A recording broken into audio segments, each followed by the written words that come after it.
ginagawa mo dyan, ha? Huh? Uy! Ano yan, pustiso mo? Ikaw nga! Hayop ka, buhay ka ba pala? Ba't nandito ka?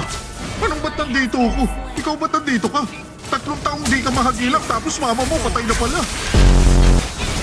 Ikaw manahimik ka na. Ako? Ikaw nga, nanginginig pang kamay mo. Anong klaseng ugali yan?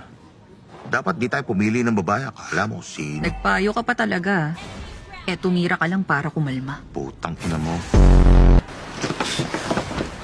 Detective Wong, patay! Naisahan tayo ng mga kupal! Ano niyo naman ako? Buntis kasi ako. Hala, parang bata mo pa. Patay tayo lahat!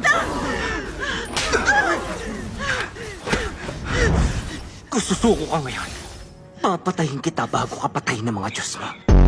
Bilis. Hindi, bakit mo pa bibilangin? Ano, bobo ka ba? Sasabihin din naman sa atin yun ng mga nakapink mamaya. Putang ina ka, tumahimik ka nga dyan. Stop it! Salamat po. Sa'yo na rin to. Wala akong karapatang kumain ngayon. So pwede nga ka na lang yan? Tulad nila. Bakit ka sumama sa mga tulad nila? Yung mga tulad nilang tatanga-tanga, mas madaling mauuto. Alam mo, hindi ko alam kung masasabi kong maganda ka. Pero ngayong nakilala kita, okay ka naman. Okay naman. Ha? Sabi mo nakakasuya siya.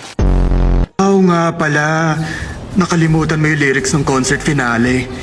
Utang inang gago ka. Gusto mo naman mamatay, ha? Kinain, ba't ako natatay? Halika nga! Uy, teka. Lumapit ka! Tangina mo ka! Ano lumapit? Sige kita, gago! Lumapit! Oh! Tingnan mo, marino ako! Kupal ka! Para maging proud din si Mama. Pero kung sisirain mo, yung plano ko, ano ba magagalit ako? I'm so fucking angry, man!